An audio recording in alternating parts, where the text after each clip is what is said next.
it took Trump like 3 weeks to break up with Ukraine and Mexico and Canada. Taylor Swift has the same boyfriend for over a year. Okay, this one's a packed punch, so I hope you're ready. Travis, as we all know, has always been known for his larger-than-life personality, but his latest move has people talking for a whole new reason. He reportedly donated a $3.3 million luxury home to be used as a shelter for struggling youth. Sounds amazing, right? But here's the thing. Some people are wondering if this grand gesture is just exposing an even bigger problem in Kansas City that no one wants to talk about.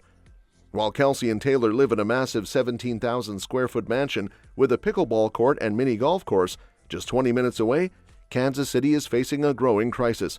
The homeless population has surged, with more people sleeping on the streets than even Los Angeles. The rent crisis has spiraled out of control, with prices rising 50% in just 5 years. Affordable housing? Nearly impossible to find. Families are living in U-Hauls, storage units, and even on the sidewalks because there's simply nowhere else to go. Kelce's history of charity work is well known. He's funded education programs, provided resources for struggling families, and even helped an elderly former athlete modify her home so she could stay in it. But this latest donation is raising some serious questions. Some charity groups that initially announced the house gift have since removed their statements, and reports suggest that the house might not even be in Kansas City at all. No one from Kelce's camp or the involved charities is confirming the details yet, though, which has fueled speculation about what's really going on. Then there's the timing. Ever since Kelce started dating Taylor, his fame has skyrocketed beyond football, making him a household name around the world. More eyes mean more scrutiny, and some are wondering if this massive donation is just a carefully placed PR move to enhance his public image, while also shifting focus onto Kansas City's growing homelessness crisis.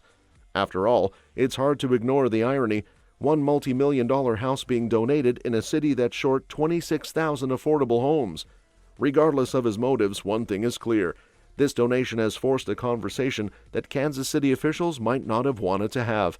I love playing the game of football. That's a good reason. I love playing. I still feel like I could play it at a high level. I want to give it a good run. I got a bad taste in my mouth on how I ended the year and how well I was playing, and a lot of hard work, and I put in a lot of focus into being the best that I can to give Kansas City and the Chiefs organization everything that I got, and that's what I'm going to do, man. Awesome. Well, adding to that, let's not forget that while Kelce is making headlines for his big-hearted and slightly mysterious donation, he and Taylor are also making big waves as they were spotted on Saturday, March 8th. Our sources have reported that they were seen in a city outside of Los Angeles this past week, but we'll keep the details on the DL for the sake of their privacy right now. Let's be real, after a brutal 40-22 loss to the Eagles and Swift getting booed on the Jumbotron, these two probably needed a breather. But of course, in true Tavis fashion, even their vacation became a talking point. First, Deux Moi spilled that Kelce is so smitten he wears a charm inspired by Swift during games. Then, just as fans started speculating about where they jetted off to, bam! They were suddenly back in the U.S., sneaking in a low-key date night that went completely unnoticed. No cameras, no chaos, just a couple in love. Or at least, that's the story sources were pushing. And while their romance is still going strong, the same can't be said for Kelce's Super Bowl dreams.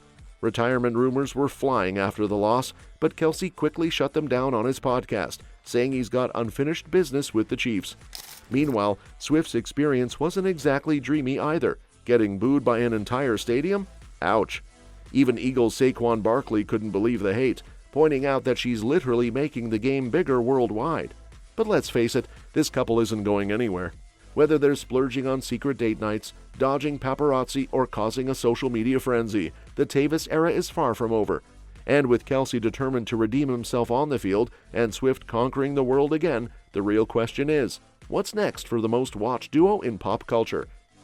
we have our fourth child on the way. It is another girl. Yay! I am very good at producing little girls. Ellie, mom and dad are on the same page. Yep. I think that's a pretty accurate representation. Obviously, super excited. I just love my daughters so much. The fact that we're going to be getting another one is beyond exciting. I think 4 beautiful little girls is very magical. It's a good number. Yeah, I think it's awesome. Man. I don't know if she's feeling that anymore. I think she's like, okay, I've had my I'm done. It's a lot of work. I can only imagine. I mean, especially back to back like that. And before we get to that, it's not just Swifties who are over outdated jokes about Taylor. The entire internet is rolling its eyes at Bill Maher for his latest attempt at humor. His remark about Swift's relationship with Travis lasting shockingly long felt like less a joke and more like a tired sexist jab. And if there's one thing Swifties don't tolerate, it's someone reducing Taylor to her dating history like it's 2013 again. Fans wasted no time dragging Maher on social media, calling him irrelevant, unoriginal, and lazy. One Swiftie clapped back with, "Imagine being this old and still thinking Taylor Swift jokes are edgy." Another added, "It's giving bitter uncle at Thanksgiving energy." And honestly, they're not wrong.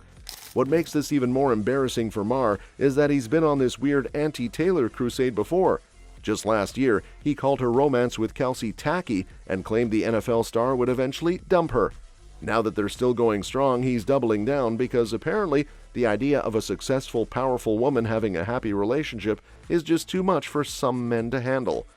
But let's be real, Maher's entire brand is poking at pop culture for attention, and Swift is an easy target. She's the biggest star in the world, and her every move fuels headlines. The real issue? His comments play into the same outdated narrative that Swift has been fighting for years, the one where her romantic life overshadows her actual accomplishments. Swift has called out this kind of sexism before, like when she blasted Netflix for making a joke about her dating history in Ginny in Georgia. Right now, neither Taylor nor Maher has addressed the backlash, but honestly, she doesn't need to. Swifties have already made it awfully clear. Bill Maher is stuck in the past, and Taylor Swift is way too busy breaking records to care. Speaking of which, when it comes to Taylor's Eras Tour, people will do just about anything to get their hands on those tickets, even if it means hacking their way in. In a plot that sounds straight out of a cybercrime thriller, 2 hackers have been busted for stealing nearly 900 digital tickets, including a massive chunk from Swift's record-breaking tour. And let's just say Swifties are not amused.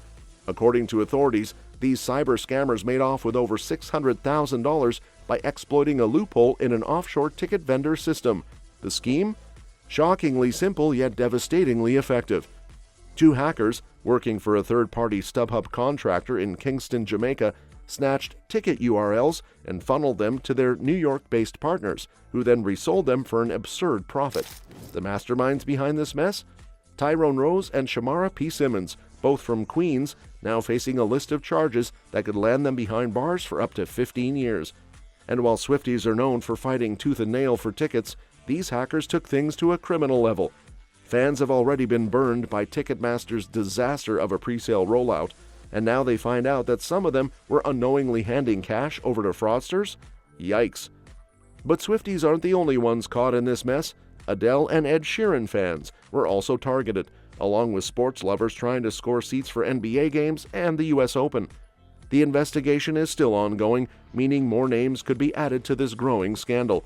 One thing's for sure, the demand for Taylor Swift tickets is so intense that even criminals are getting in on the action. But as authorities crack down on these scams, one has to wonder, how many more shady deals have already gone unnoticed? And just like that, when it seemed like Taylor and Travis had love all figured out, reality is throwing them one more curveball. While their relationship has been the definition of a modern fairy tale, stadium kisses, viral moments, and record-breaking headlines, Kelce's latest career move might be testing their romance in ways they never expected. After nearly 2 years together, Swift and Kelce are facing a crossroads. The Chiefs tight end has decided to return for his 13th NFL season, a move that reportedly has Swift feeling uneasy. According to a source, pop sensation was hoping for a different outcome, one that involved more quality time together rather than another year of brutal schedules, training camps, and high-stakes games. Of course, Swift has been nothing but supportive, traveling across continents just to see Kelce play. But sources say that behind the scenes, she's been gripped with fear over what another year of football means for their already long-distance relationship. And let's be honest, between her globe-trotting tour and his demanding NFL schedule, they've spent more time apart than together. But here's the twist. Some insiders suggest Swift might not love the idea of Kelce having too much free time either. If Travis does retire, it could drastically change his and Taylor's lives together, a source revealed. He would be around far more, and who knows, she may start to get sick of him. So what's the real concern here? Too much distance or too much togetherness? For now, neither Swift nor Kelce have addressed the speculation, but fans are watching closely. Will Taylor be front row at Kelce's 2025 season opener, or will she be busy crafting the next iconic breakup anthem? Maybe throw in a little Blake Lively diss in the mix? I'm all ears. See you on the next one.